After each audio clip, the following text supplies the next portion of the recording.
نہیں ہو رہی ہے، پروگریس نہیں ہو رہی ہے. تو یہ دوسری آئیڈینٹیفیکیشن میں کر رہا ہوں اس سلسلے میں.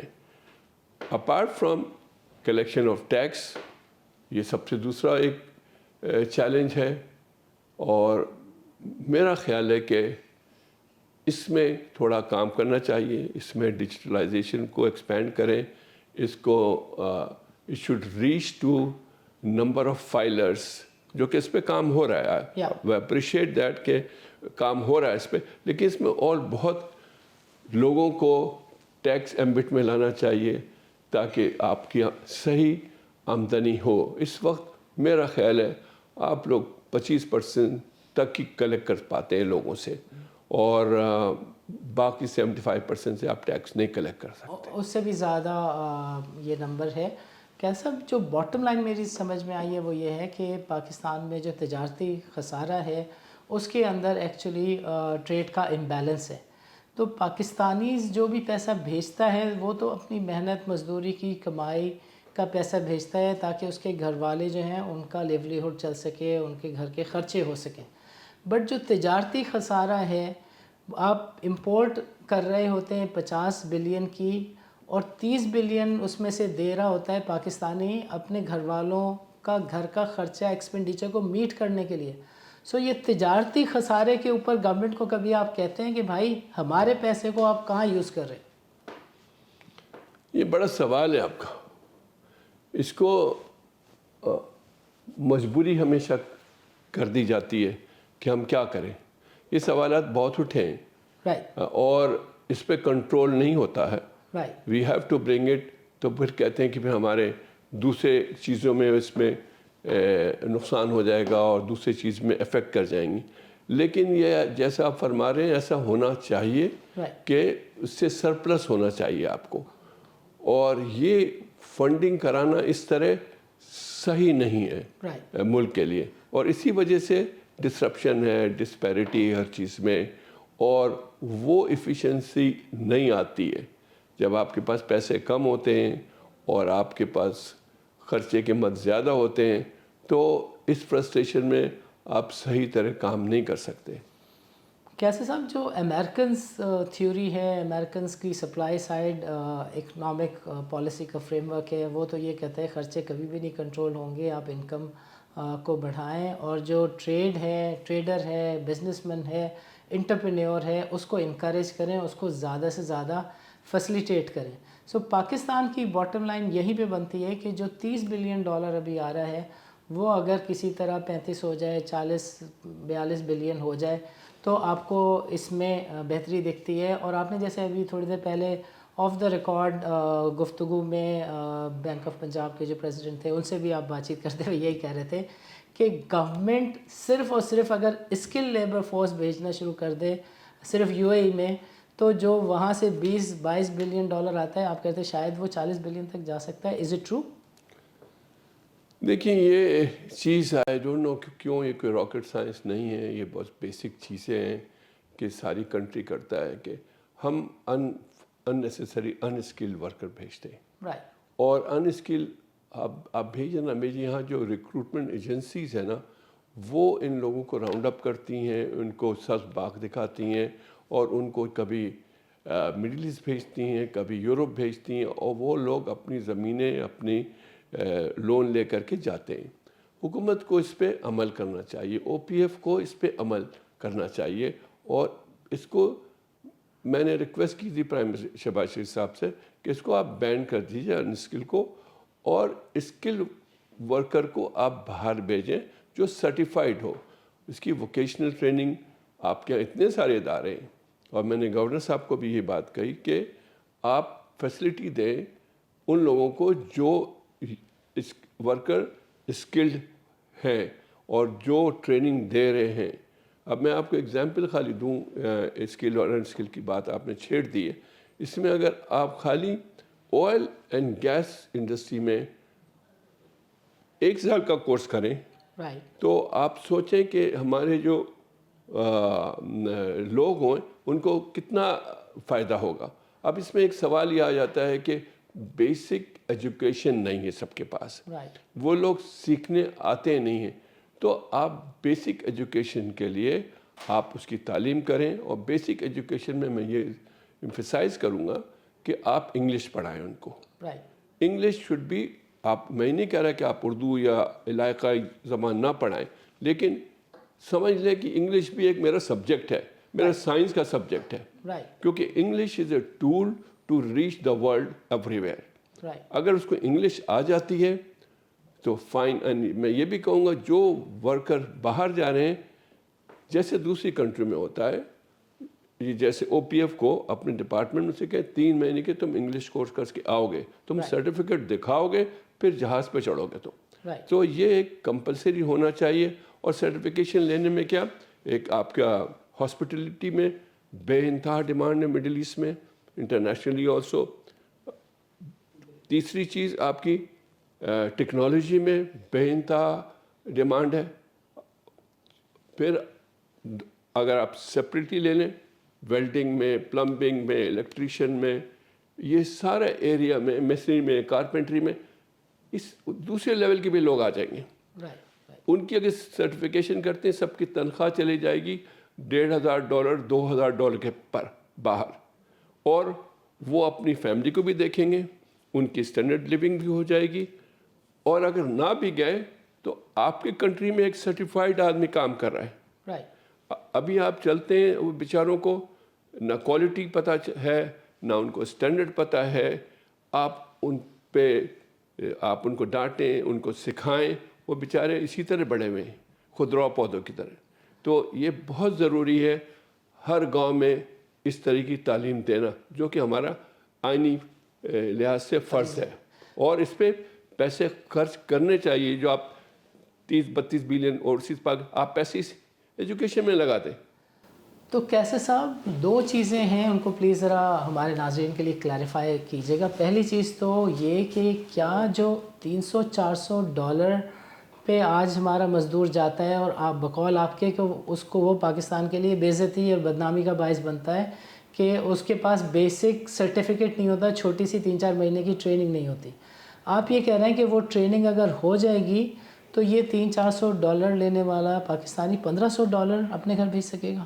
جی, میں یہی کہہ رہا ہوں. اور یہ میں نے پرائم منسٹر صاحب کو بھی یہی کہا کہ آپ کی $30 بلین جو ڈالر ہے, وہ $40 بلین یا $45 بلین آرام سے ہو جائے گی. لیکن اس پہ تھوڑا سا آپ بنائیں پلان, اور اس کو عمل پہ لے کے آئیں. اور اگر کریں گے تو آپ کا بہت فائدہ ہے, اور آپ کوئی کبھی پرابلم نہیں ہے, اور پھر آپ کی آٹومیٹکلی ہر چیز اچھی ہو جائے گی.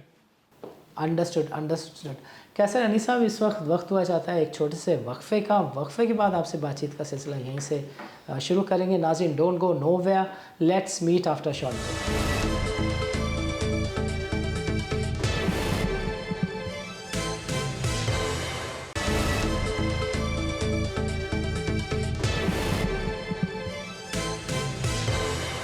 ویلکم بیک ناظرین.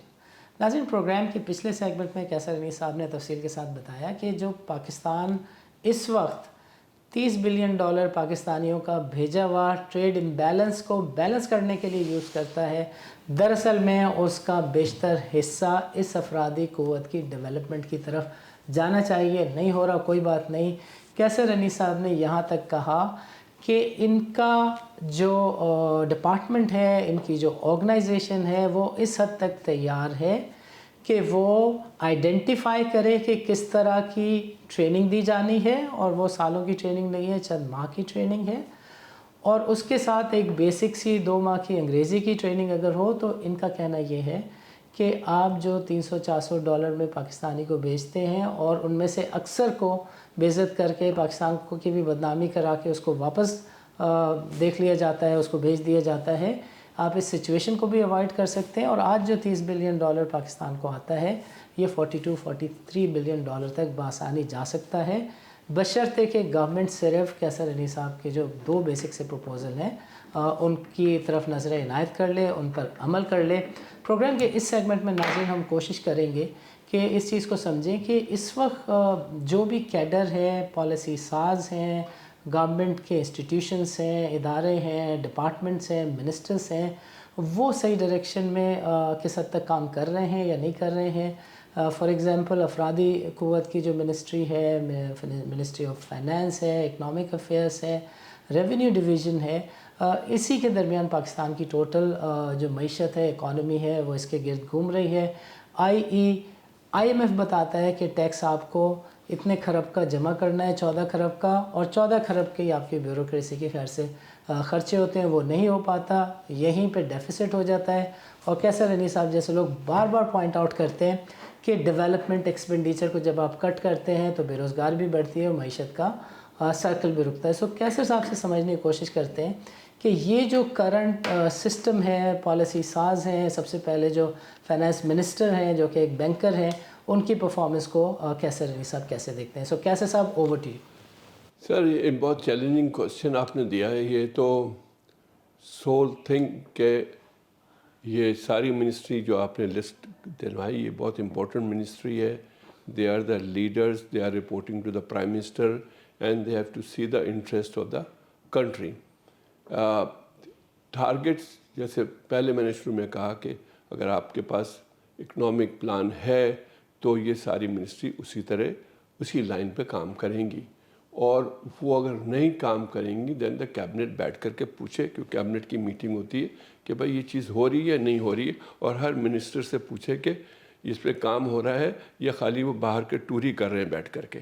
بیسکلی مجھے یاد ہے کہ مشرف صاحب کے دور میں کوئی منسٹر جا نہیں سکتا تھا باہر، اور مجھے یاد ہے کہ میں نے ایک ایونٹ کیا تھا ایمریٹس پیلیس ہوٹل میں، جس میں ہمارا جوائنٹ ایونٹ تھا ایک کنٹری کے ساتھ، تو ہمایوں اختر صاحب کو آنا تھا، تو پرمیشن ان کو نہیں ملی، پھر اسپیشل پرمیشن دلائی صرف چند گھنٹے کے لیے، تو وہ آئے اور تقریر کر کے گئے۔ تو that should be there, that they should be devoted to those target. جیسے سب سے امپورٹنٹ جو ہے وہ ہیومن ریسورس ڈیولپمنٹ کا ہے، موسٹ نیگلیکٹڈ منسٹری ہے یہ۔ آپ اگر لسٹ، میں ابھی اسلام آباد میں تھا، اکاؤنٹنٹ جنرل پاکستان کے پاس بیٹھا تھا، میں نے کہنے لگا کہ اتنے پیسے ہم لگاتے ہیں ہیومن ریسورسز کے لیے، اور اتنے سارے انسٹیٹیوشن ہیں، تو ان کی سب کی ٹارگٹس ہونی چاہیے۔ کوئی پوچھتا نہیں ان سے کہ کیوں نہیں ڈیولپ ہوئی۔ تو اگر یہ کرنا شروع کر دیں اور اکاؤنٹیبلٹی شروع کر دیں تو یہ مسئلہ بہت آسان ہو جائے گا۔ ایک طرف کیبنٹ منسٹر میں یہ چیز ڈسکس ہونی چاہیے، سینٹ میں ڈسکس ہونی چاہیے، ہاؤس میں ڈسکس ہونی چاہیے، اور میں اگین ایمفسائز کروں گا اس میں کام ہونا چاہیے ہیومن ریسورسز میں۔ دوسری چیز میں ٹریڈ کامرس کے سلسلے میں یہ کہوں گا، اور یہ ہمیشہ بات آئی ہے، میں نہیں کہہ رہا، ہر کوئی یہ بات کہتا ہے کہ ہم ماشاءاللہ ہر دنیا میں ہماری ساری منسٹری ہے، کونسل خانے ہیں، کمرشل سیکرٹری، لیکن ان کے پاس ٹارگٹ نہیں ہے۔ ان کو آپ ٹارگٹ دیں کہ بھائی یہاں کا ٹریڈ اتنا ہے، تم نے کتنے پرسنٹیج ٹریڈ اچیو کیا۔ میں آپ کو بتاؤں، یہ جو اب یونائٹڈ عرب ایمریٹس ہے، ان کے جو بہت سے ایمبیسڈر، وہ ایمبیسڈر تو ہیں، لیکن کبھی کبھی مجھے لگتا ہے وہ ٹریڈ کمشنر ہیں، کبھی لگتا ہے کہ وہ خالی اٹیک کرتے ہیں بڑے بزنس پہ، ان کے اونر سے بات کرتے ہیں کہ تم میرے کنٹری میں کیوں نہیں ٹریڈ کرتے ہو۔ تو یہ اس طرح کا طریقہ کار اپنانا چاہیے، ان کو ٹارگٹ دینا چاہیے ایمبیسی کو اور کونسل خانے کو کہ بھائی وہ لوگ بیچارے محنت کرتے ہیں۔ میں یو اے کے لحاظ سے کہوں گا کہ embassy is overloaded with so much community member, لیکن آئی نو وہاں دوسرے ڈپارٹمنٹ اس کو اٹینڈ کرتے ہیں، لیکن جو ڈپلومیٹک سیکٹر ہے وہ اس کے پاس اس کو ٹارگٹ ہونی چاہیے کہ ہمیں یہاں اتنا بزنس لے کے جانا ہے یہاں سے، یا گائیڈ کرنا ہے کہ یہ والی چیزیں ایسی ہو سکتا کرتے ہیں جو مجھے نہیں پتہ ہوگا، کیونکہ وہ محنت بہت کرتے ہیں۔ تو I feel they need a guidance. Right.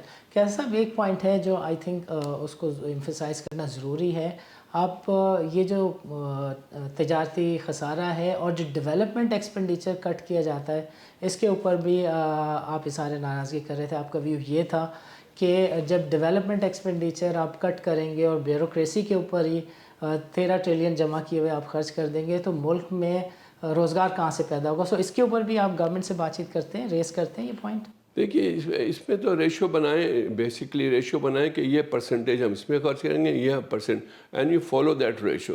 جس دن آپ یہ کرنا شروع کریں گے ساری چیزیں صحیح ہو جائیں گی۔ اگر آپ یہ کہیں کہ ایک کمپنی بنی ہے اور وہ میں ایک ایگزامپل دوں, ایک آرگنائزیشن ہے ہمارے یو اے میں, تو میں نے اس کی جب فائنینشیل ریویو کیا تو میں نے کہا یہ کمپنی کیا سارے امپلائی پالنے کے لیے کری ہے یا بزنس کے لیے کی ہے انہوں نے, کیونکہ میں تو دیکھ رہا ہوں کہ سارا پیسہ امپلائی لے جاتا ہے اور اس میں کوئی چیز بچتی نہیں ہے. تو یہی حساب یہاں کا ہے کہ سارا پیسہ اگر اسی میں لگ جائے گا کہ آپ پیمنٹ کرتے رہیں تو وہ صحیح بات نہیں. ایک اور چیز کو میں آئیڈینٹیفائی کروں, دیکھیں سر چیلنجز میں نے گنوائے پاپولیشن کا. دوسرا چیلنج ہے کہ ڈیسیشن میکنگ کورٹ کی. آپ کا جیسا بھی کورٹ میں اس پہ کمنٹ نہیں کرتا ہوں, لیکن آپ کہہ دیں کہ یہ جو کیس ہے جو آیا وہ 6 مہینے میں فارغ ہونا چاہیے. اگر 6 مہینے سے زیادہ ہوگا آپ اس کو ڈیسیشن لیں اور یا آپ اپنے جج بڑھائیں تو آپ کا کانفیڈنس بڑھے گا. میں آپ کو ایگزامپل دوں ابو ظہبی کے کورٹ کی, کہ ابو ظہبی میں ایک مین کورٹ ہے اور اے ڈی جی میں ابھی بنی ہے, وہاں ان کا ایک کورٹ ہے جو برٹش سسٹم ہے. اب ہو کیا رہا ہے کہ تھوڑا سا ڈیلے ہوتا ہے ابو ظہبی کورٹ میں, تو لوگوں نے اپنے ایگریمنٹ میں یہ لکھا my court will be A D G M اور وچ از ایکسیپٹیبل. سو اگر آپ بھی اپنے کیسز یہاں ایسا کریں گے تو انویسٹمنٹ اٹریکٹ ہوگا. لیکن اگر ان کو پتہ ہے کہ کورٹ میں فیصلہ ہی نہیں جانا ہے اور وہ لٹک جائے گا, اور اس کا فائدہ میں جہاں انٹرویو دے رہا ہوں آپ دیکھیں ہائٹ ایجنسی بنا 30 سال سے کھڑا ہوا ہے, پتہ نہیں کس جرم میں وہ کھڑا ہوا ہے. بھائی اس کا فیصلہ کرو, ادھر کرو یا ادھر کرو. Why you are doing such thing. ایک آدمی آتا ہے پی سی میں ٹھہرتا ہے, دیکھتا ہے یہ کھنڈر کہاں سے کھڑا ہوا ہے کب سے, and they laugh on everyone. اب ہر کوئی الزام لگا دے یہ پروونشل پرابلم ہے, یہ فیڈرل پرابلم ہے. It is country problem. Sort it out. Sit down and they all decision maker comes there. Why not they sort it out کہ یہ ود ان 6 months نہیں تو 1 year میں ڈیسیشن باہر کرو اس کو.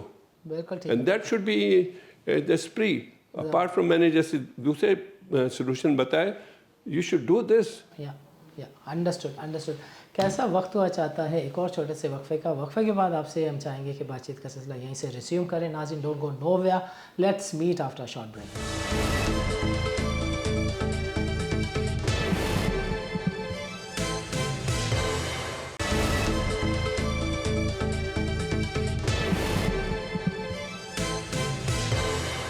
ویلکم بیک ناظرین. پروگرام کے اس سیگمنٹ میں, آخری سیگمنٹ میں, ہم کیسر علی صاحب سے سمجھنے کی کوشش کریں گے کہ یہ جو چیدہ مسائل کا انہوں نے ذکر کیا, اور کرسری ہم نے تھوڑا سا جائزہ بھی لیا کہ اکنامک لینڈسکیپ پہ small and big gaps are there, اور اس کو گورنمنٹ کہیں نہ کہیں اپنے طریقے پہ گورنمنٹ آفیشلز بھی کوشش کرتے ہیں. مگر جب خبریں آتی ہیں کہ ریونیو کلیکشن کا ٹارگٹ کم ہے مگر ایف بی آر کے آفیشلز کے لیے 1010 گاڑیاں خریدی جا رہی ہیں, تو پھر کیسا رہے سے آپ جیسے لوگ پریشان بھی ہوتے ہیں.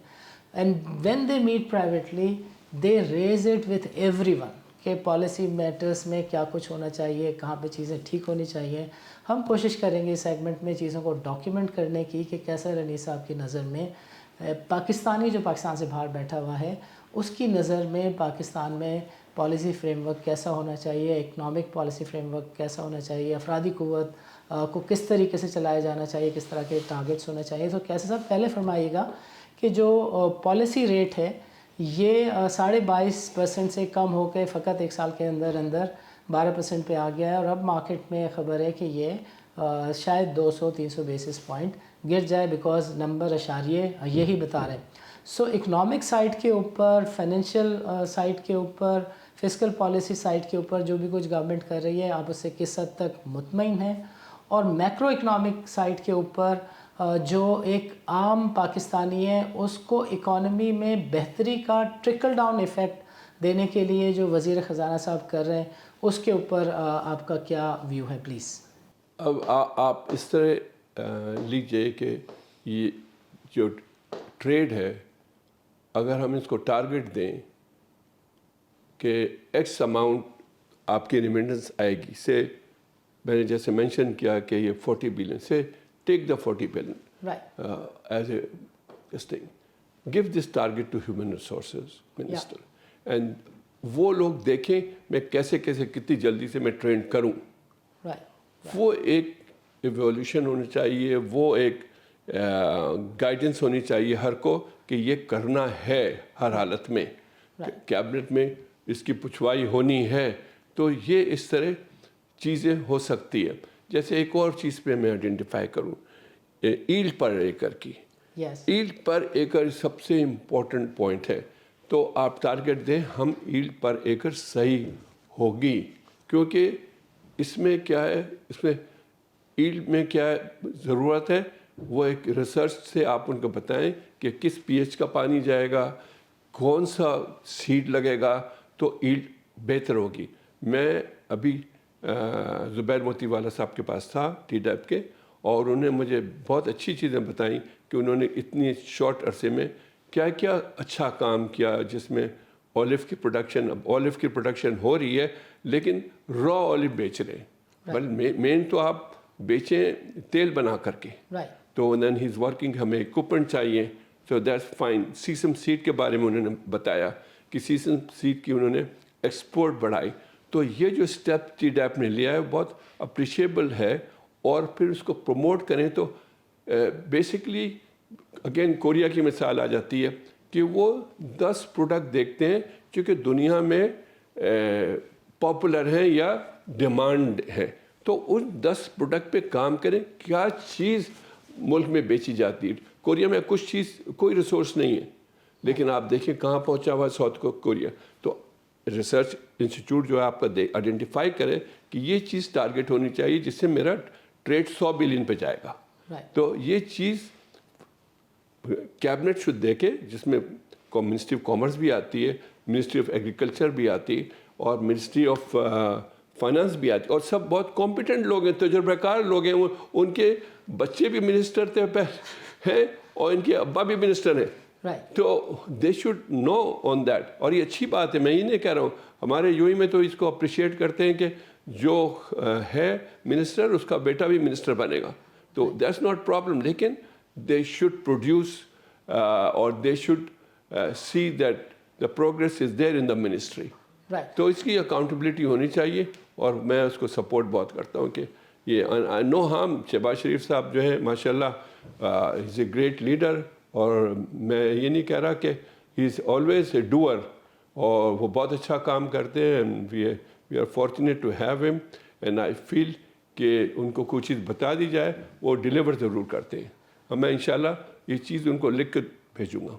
کیا صاحب یہ فرمائیے گا کہ سونی دھرتی سرٹیفکیٹ کے اوپر ابھی off the record off the cuff آپ نے بات چیت کرتے ہوئے کہا کہ وہ بہت اچھی پروڈکٹ ہے لیکن اس کی زیرو مارکیٹنگ ہو رہی ہے, تو اس کو بھی آپ نے کسی لیول پر گورنمنٹ کے ساتھ ریز کیا ہے؟ اس طرح کیا ہے کہ آپ کو پتہ ہے کہ 2020 سے جب سے روشن ڈیجیٹل اکاؤنٹ آیا ہے, پاکستان بزنس پروفیشنل کاؤنسل اس کو پروموٹ کرتی ہے, ہر کوارٹر کا سیشن دیتی ہے, اور سارے اوورسیز پاکستانی کو اس کے فائدے بتاتی ہے. اسی لیے آپ دیکھیں اگر گراف بنائیں گے کہ کتنا اکاؤنٹ گرو ہوا ہے اس میں, اور روشن ڈیجیٹل اکاؤنٹ کی بہت زبردست خوبیاں ہیں جو کہ میں سب کو پتہ ہے. اور یہ لنک ہے پاکستان اسٹاک ایکسچینج کہ اوورسیز پاکستانی اگر اسٹاک مارکیٹ میں ٹرانزیکٹ کریں تو ان کو ڈالر پہ ریٹرن آتا ہے. لیکن اس میں اور تعلیم کی ضرورت ہے. میں نے 14 بینکوں سے ریکویسٹ کی کہ آپ اپنا سیشن ڈالیں تاکہ لوگوں کو سمجھائیں کہ کیسے پروفٹ ایک مطلب ایز ایگزامپل پیش کریں سب کو. اور تیسری چیز اسی کے تھرو آپ دوسری چیز بھی فیسلٹی کا بھی, آپ کا اپنا گھر ہے, اپنی کار ہے, بہت فیسلٹی ہے. لیکن یہ جو سونی دھرتی کی بات ہے وہ یہ ہے کہ اگر روشن ڈیجیٹل اکاؤنٹ کا آپ کے پاس کارڈ ہے تو اسٹیٹ بینک آف پاکستان ایک سونی دھرتی کارڈ دیتا ہے جو پاکستانی ریمیٹنس کرتے ہیں پاکستان میں, تو اس کارڈ میں بے انتہا فیسلٹی, لیکن لوگوں کو نہیں پتہ. گورنر صاحب کو جب میں نے کہا کہ سر یہ اتنے پیسے بھیجتے ہیں, کوئی فیسلٹی نہ ایئرپورٹ پہ نہ کہیں ہے, تو میں چاہتا ہوں کہ کراچی ایئرپورٹ پہ ہو, میں چاہتا ہوں کہ لاہور ایئرپورٹ پہ ہو, اسلام آباد ایئرپورٹ پہ ہو, پشاور ایئرپورٹ کو تو میں یہ چاہتا ہوں کہ نیا ایئرپورٹ بناؤ بھائی, اس کو at least improve that. It's not fair کہ آپ پشاور ایئرپورٹ کی شکل دیکھیں اس کو جا کر کے. We should develop that airport. تو ان ایئرپورٹ پہ فیسلٹی دیں سارے پاکستانیوں کو تاکہ دے ول انکریج آن دیٹ. تو انہوں نے کہا یہ ہمارے پاس ہے بہت فیسلٹی ہم دیتے ہیں. میں نے کہا کسی کو نہیں پتہ, تو اب انہوں نے مجھ سے ریکویسٹ کی ہے کہ میں اس کو پروموٹ کروں. Quarterly I do that and tell all the overseas Pakistani کہ یہ فائدہ ہیں ریمیٹنس کرنے کے, جو کہ انشاءاللہ گڈ فار ایوری ون. زبردست. کیسا نہیں صاحب, چونکہ پروگرام کا وقت ختم ہوا چاہتا ہے, ہم چاہیں گے کہ آخر میں اگر آپ گورنمنٹ آف پاکستان کے لیے, اسٹیٹ بینک کے لیے کوئی میسیج ریکارڈ کرانا چاہیں تو ہمارا پلیٹ فارم حاضر ہے. Thank you for Sunny Saab for inviting me again and asking all these questions. ہماری بس خواہش یہ ہے کہ جو میرا میسیج یہ ہے کہ جو سجیشن ہے ایک پاپولیشن چیلنج کو, اس کے لیے کمیٹی بنائیں اور اس کو اٹینڈ کریں. دوسری جو اسکل انسکل کے لیے ایک پاورفل کمیٹی بنائیں تاکہ آپ کے پاس ریمیٹنس 60 بلین پہ پہنچ جائے. تیسری چیز کہ اسٹینڈرڈ اینڈ کوالٹی اسٹینڈرڈ بنائیں انفراسٹرکچر کے لیے اور ہر چیز کے لیے یہاں پاکستان میں, اور وہ فالو ہونا چاہیے فیڈرل لیول پہ, پروونشل لیول پہ نہیں ہونا چاہیے. چوتھی چیز جو ہے میری کہ ڈیجیٹلائزیشن اور ٹرانزیکشن ہونا چاہیے. ہر ٹرانزیکشن ڈیجیٹلائز ہونا چاہیے. یہ روپے سے جان چھڑوا دیں, سارے فزیکل ٹرانزیکشن کو ختم کریں. اگر ڈیجیٹل ٹرانزیکشن ہوگا آپ کا بہت سارے مسئلے ختم ہو جائیں گے. اور کاسٹ آف ڈوئنگ بزنس اس کو اٹینڈ کیا جائے اور کاسٹ آف پر ایکر ایلڈ کو اٹینڈ کیا جائے. یہ کوئی چیزیں کوئی ایسی نہیں ہے, سب کو پتہ ہے, لیکن اس کی یہ ہے ٹارگٹ بنا کر کے اس کو اٹینڈ کیا جائے اور اس کی کوارٹرلی ایویلویشن ہو کہ ڈائریکشن صحیح ہو رہی ہے اور نہیں صحیح ہو رہی. تو یہ میرا سجیشن ہے. زبردست. کیسا رنیز صاحب, آپ کو پروگرام کے لیے وقت نکالنے کا بہت بہت شکریہ. ناظرین, آج کے پروگرام میں اتنا ہی. اجازت دیجیے. اللہ حافظ.